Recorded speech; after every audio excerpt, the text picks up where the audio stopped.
Attention, he doesn't fit the profile. The words sliced through the Ethelred Apex Lounge, Sandra Muck's voice laced with suspicion despite Nathaniel Cole's valid credentials. His quiet dignity, the success etched into his bearing, invisible. Interest, passengers stared, complicit in their silence. But they couldn't see the storm gathering behind Nathaniel's calm mask, nor the empire awaiting his command. Desire, as security escorted him away, a single, encrypted message pulsed from his phone, Chimera. Phase Amber.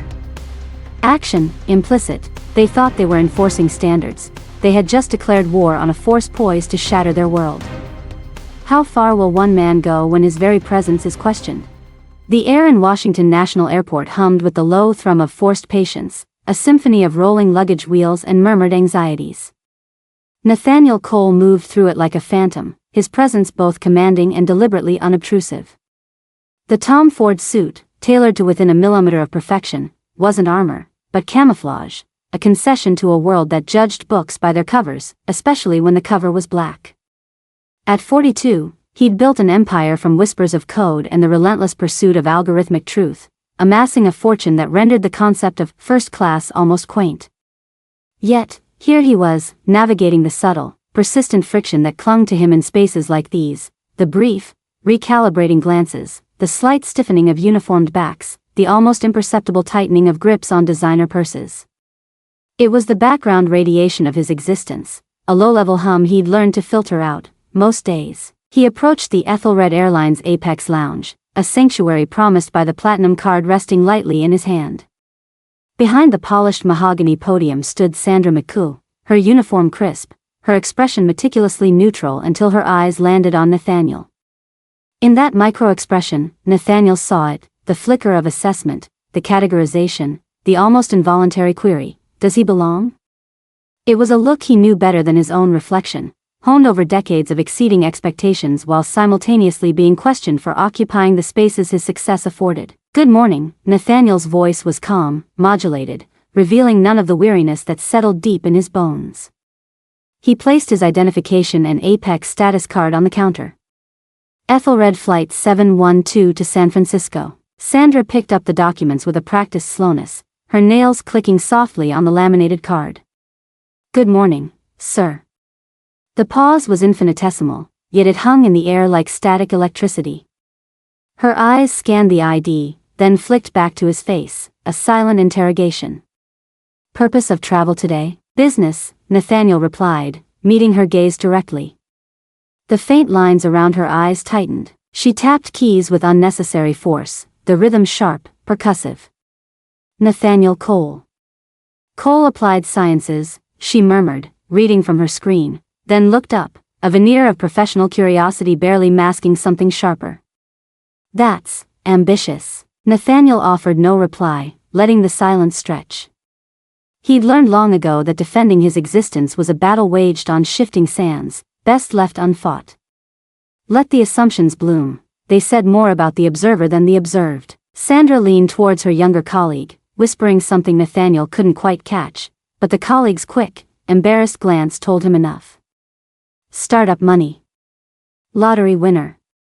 Affirmative action hire.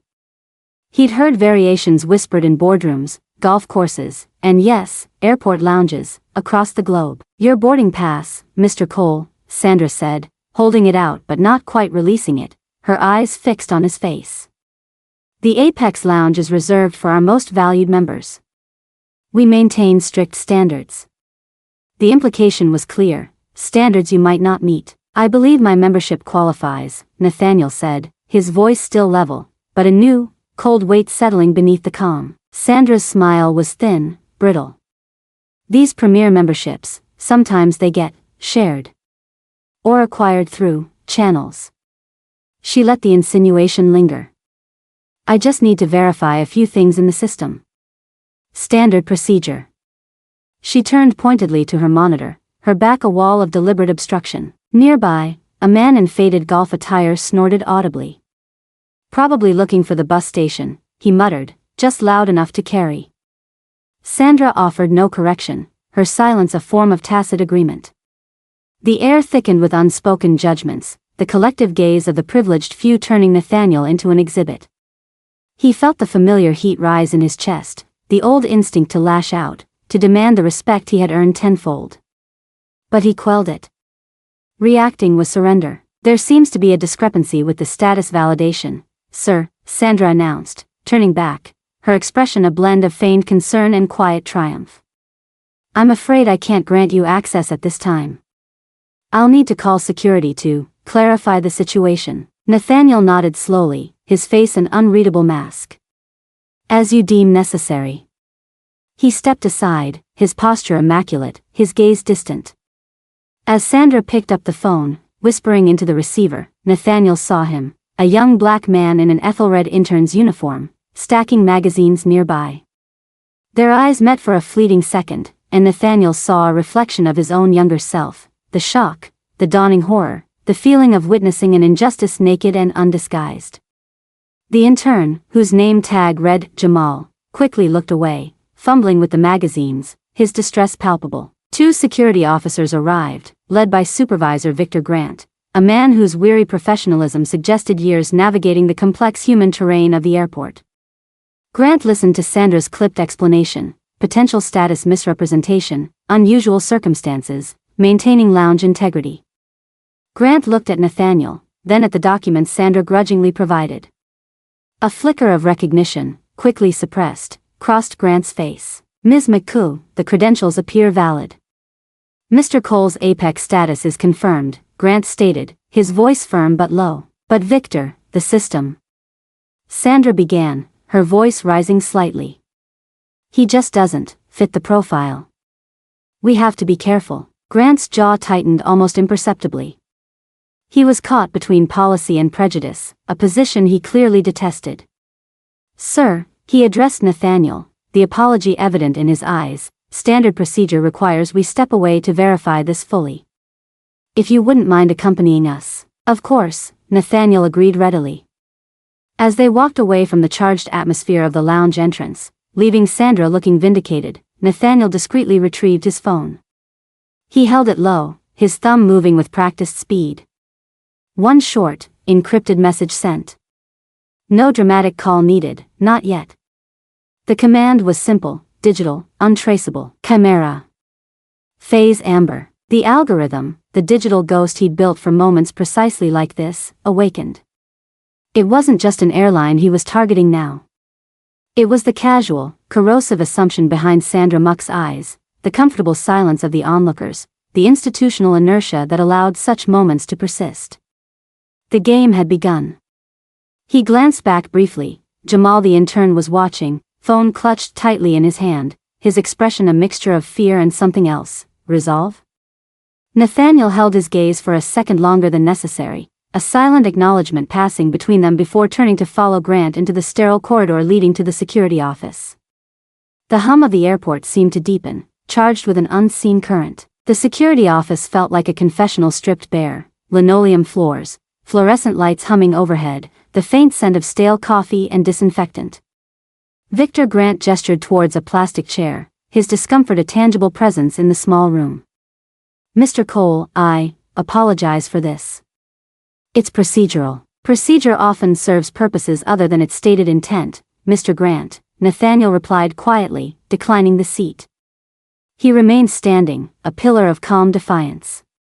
He recognized the type. Grant wasn't malicious like Sandra, but a man caught in the gears of a machine he didn't fully control, perhaps lacking the will or the leverage to jam them. Grant sighed, running a hand over his close-cropped hair. "Look, I know who you are. Read about your company's work with the FAA modernization project. This shouldn't be happening. And yet, it is," Nathaniel stated, not as an accusation, but as a fact.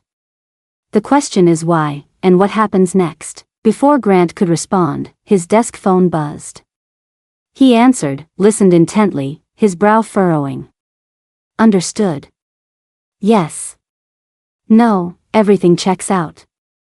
I'll release him immediately." He hung up, looking perplexed. "Seems headquarters got an inquiry. You're free to go, Mr. Cole. My sincere apologies again." Nathaniel merely nodded. Phase Amber was subtle pressure, not brute force. A whisper in the digital ear of power. He turned to leave, pausing at the door. Mr. Grant, sometimes following procedure makes one complicit in the injustice it masks. A thought for your consideration. He left the supervisor standing alone, wrestling with implications that went far beyond airline policy. Meanwhile, Jamal Barnes felt like his heart was trying to beat its way out of his chest. He'd retreated to a quiet corner near the baggage claim, thumbs flying across his phone screen, texting his friend Maya, who worked graveyard shifts in Ethelred's network operations center. Jamal, urgent. They just harassed Nathaniel Cole. The Nathaniel Cole. Sandra McCool from Apex Lounge. Called security on him. Maya, whoa. Seriously? The Cole Applied Sciences guy? What happened? Jamal, racist BS.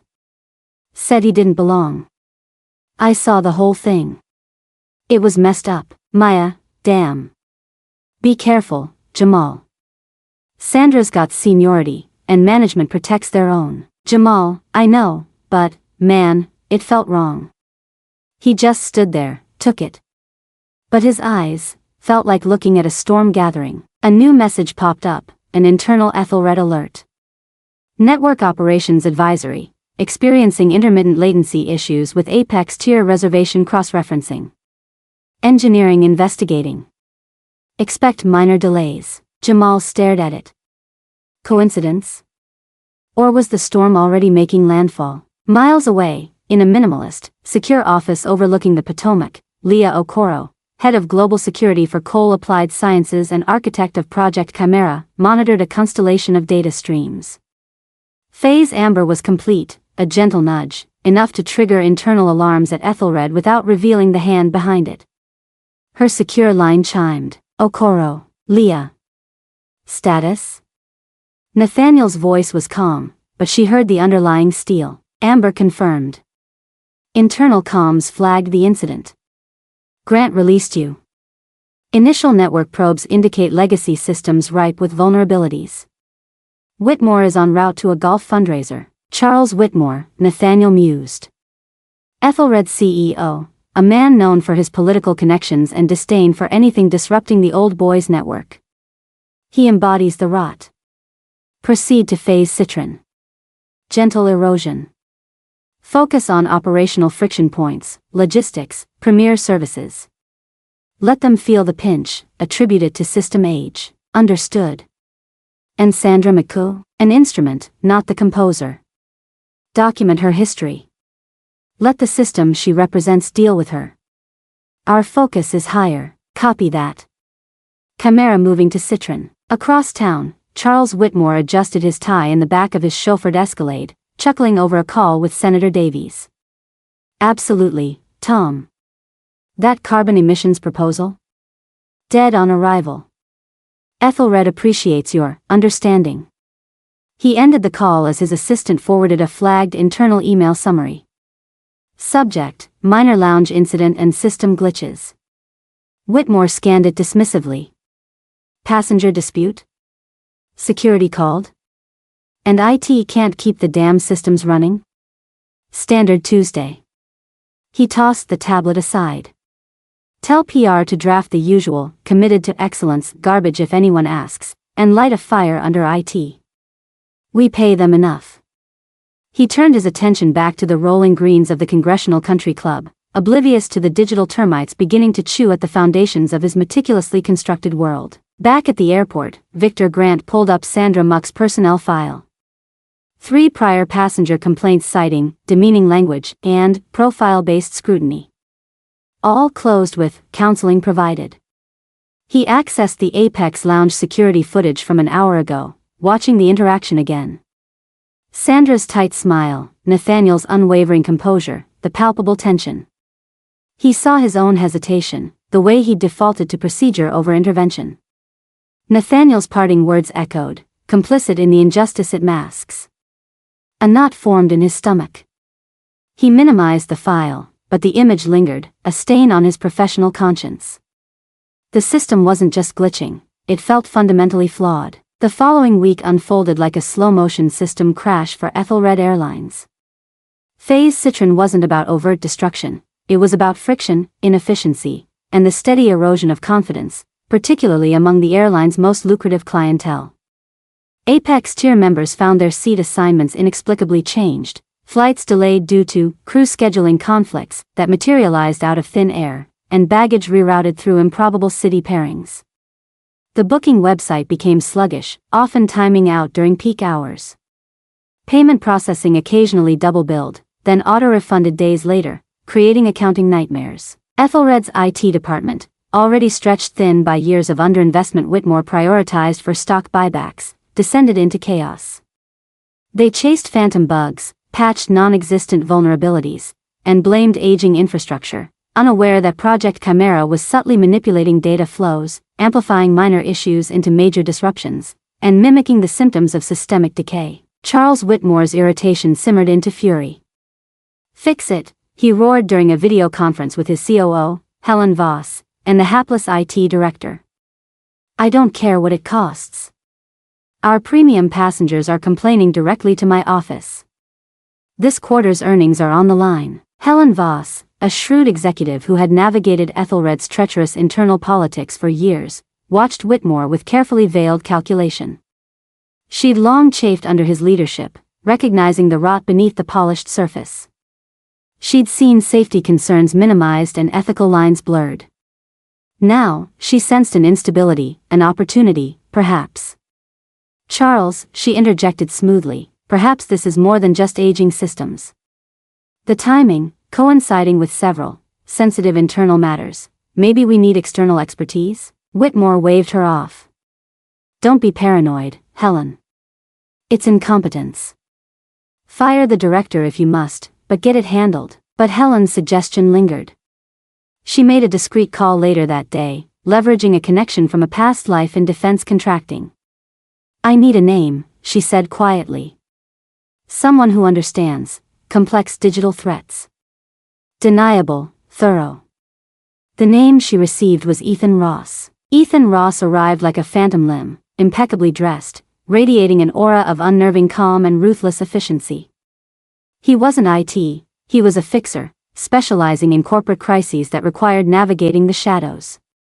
After a single day embedded within Ethelred, sequestered with their bewildered security and IT teams, he requested a private meeting with Whitmore. "This isn't incompetence, Charles," Ross stated flatly, placing a slim tablet on the CEO's expansive desk.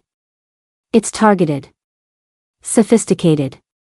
The disruptions aren't random, they're hitting your highest yield routes, your most valuable customer segments. Someone is deliberately undermining Ethelred, and they know exactly where to hurt you." Whitmore paled slightly. "Who? A competitor? Hacktivists, possibly. Or perhaps someone with a grievance." Ross tapped the screen, bringing up a summary of the lounge incident involving Nathaniel Cole. This happened just before the glitches began. Cole Applied Sciences is a global leader in AI, logistics optimization, and cybersecurity. Coincidence? The tech guy? Don't be absurd. Whitmore blustered. It was a minor misunderstanding. The employee was disciplined. The employee, Sandra McCoo, has 12 prior complaints for similar behavior, all buried, Ross countered, his eyes cold. And Cole isn't just the tech guy. He has resources that make governments nervous. We need to consider him a primary vector. Ross outlined his strategy: shore up critical systems, launch internal counterintelligence to find leaks, and begin aggressive opposition research on Cole. We fight fire with fire. Meanwhile, Jamal Barnes found himself increasingly isolated. Coworkers who'd previously been friendly now avoided eye contact. Sandra McCoo shot daggers at him whenever their paths crossed. He received an email summoning him to an HR review meeting regarding professional conduct. He knew it was retaliation brewing. His phone buzzed, an encrypted message from an unknown source: meeting requested. Secure location. Your safety is prioritized. Reply Y/N. His thumb hovered over the screen. This was the precipice. He typed, Y. Victor Grant faced similar pressure. Anonymous complaints about his lax supervision during the Cole incident appeared in his file. He was subtly excluded from key security briefings. He felt the walls closing in, the system preparing to sacrifice him to protect itself. He reread Nathaniel Cole's parting words. His encrypted work phone pinged with the same message Jamal received. After a long moment staring at the ceiling tiles, he replied, "Why?" In her San Francisco penthouse, Nathaniel met with Evelyn Hayes, his longtime mentor, a pioneering black woman who'd shattered glass ceilings in venture capital decades earlier.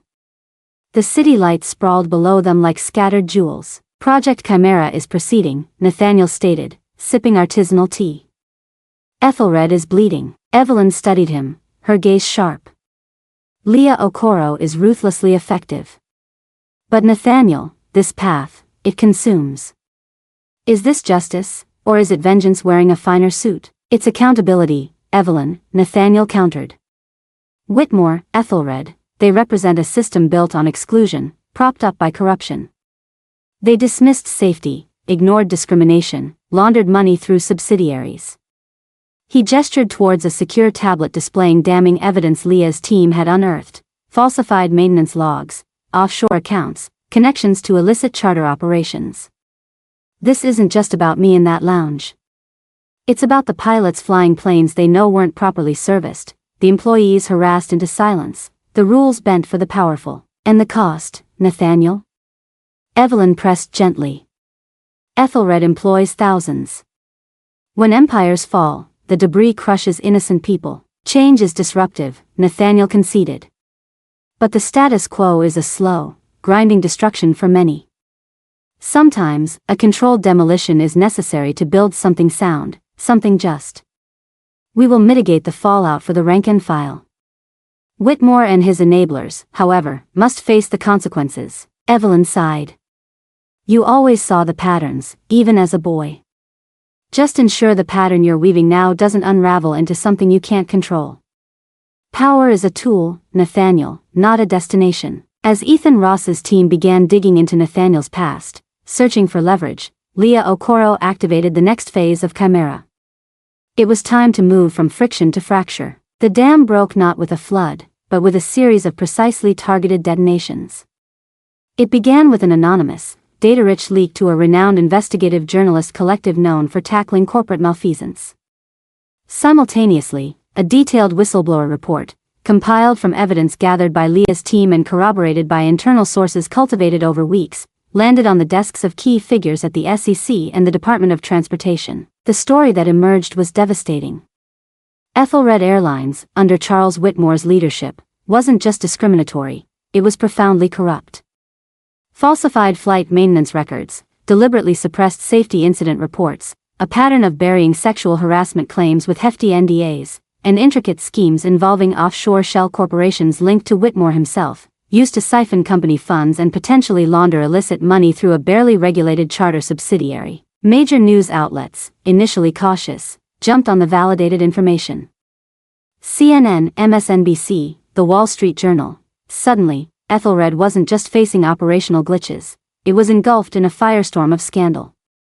The stock price, already weakened, plummeted into freefall, shedding nearly 30% of its value in a single trading day. Inside Ethelred's besieged headquarters, panic reigned.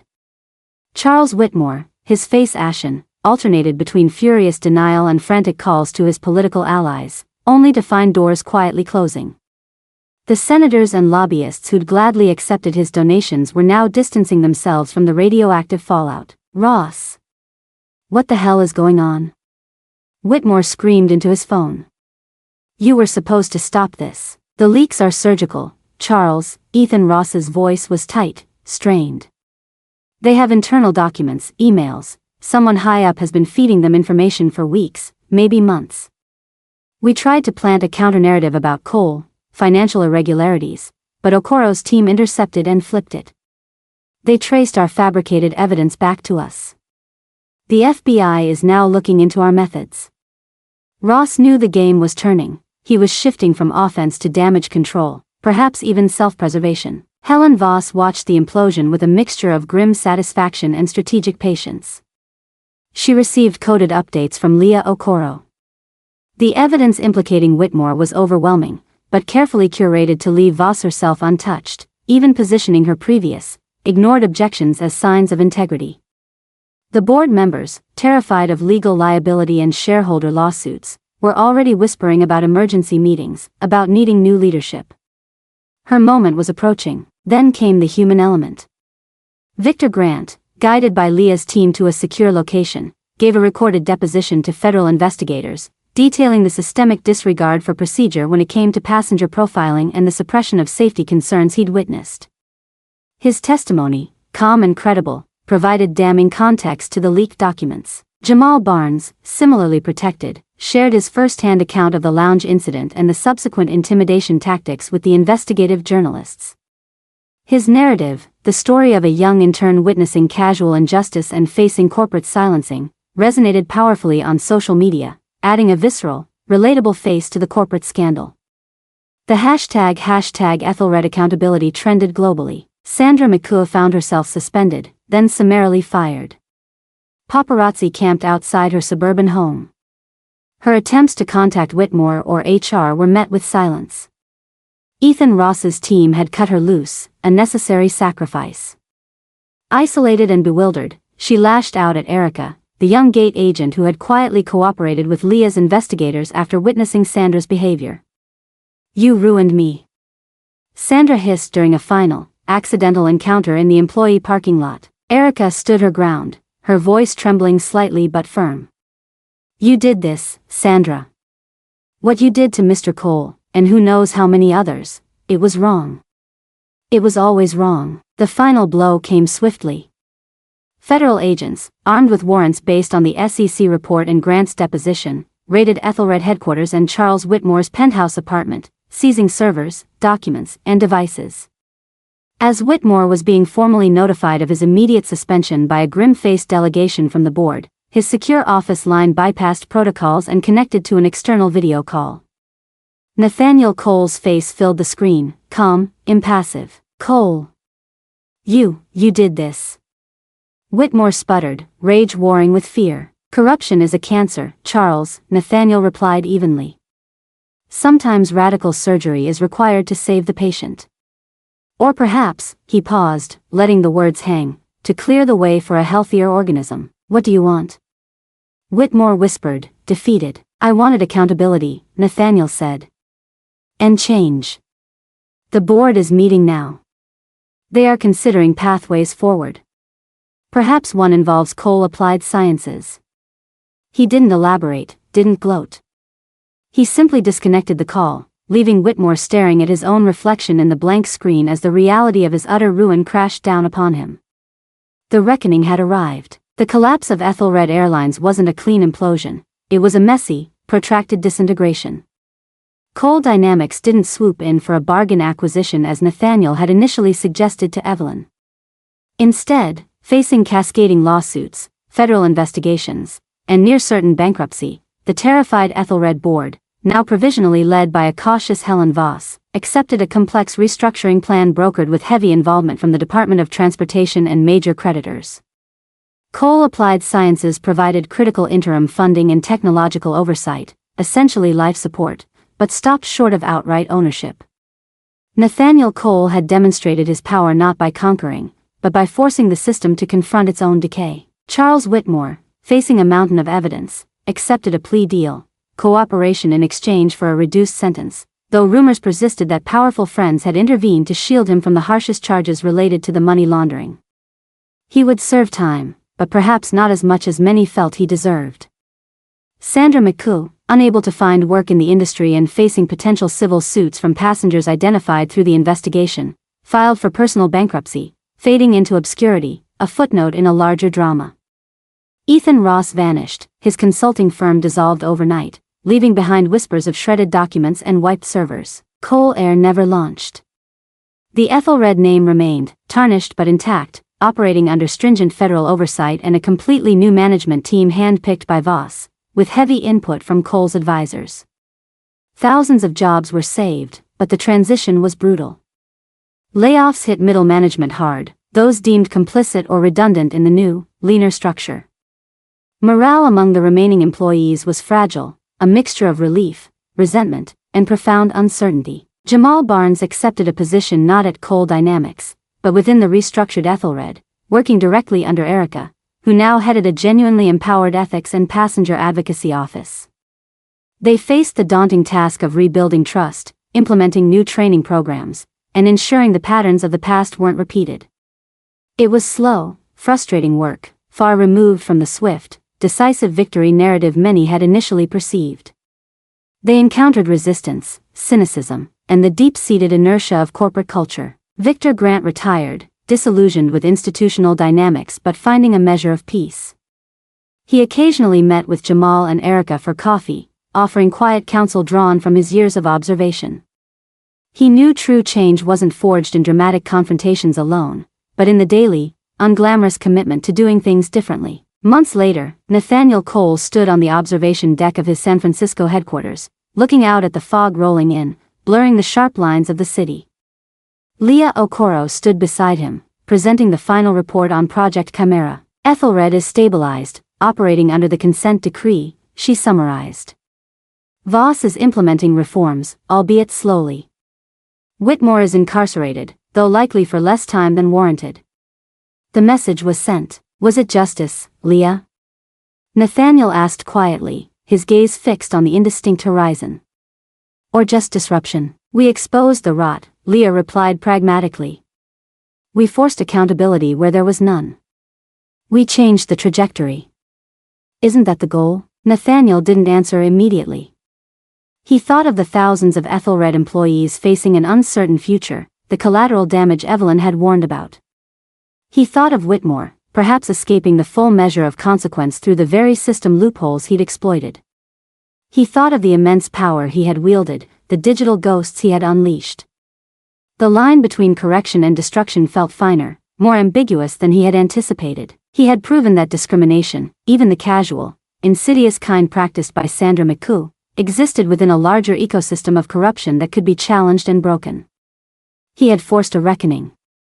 But the neat narrative of transformation felt incomplete. The empire hadn't crumbled into dust to be rebuilt perfectly in his image, it had fractured, leaving behind shards and shadows, a landscape altered but perhaps not entirely healed. Perhaps, Nathaniel finally murmured, turning from the window. Or perhaps the goal is simply to keep asking the question. To keep seeing the person behind the label, the dignity beneath the uniform or the suit or the skin. Maybe the real work isn't tearing down, but the constant, difficult effort of building up, connection by connection, choice by choice. He left Leah standing there, the fog outside swirling, obscuring the path forward. The silence in the vast office wasn't one of triumph, but of profound, unsettling contemplation.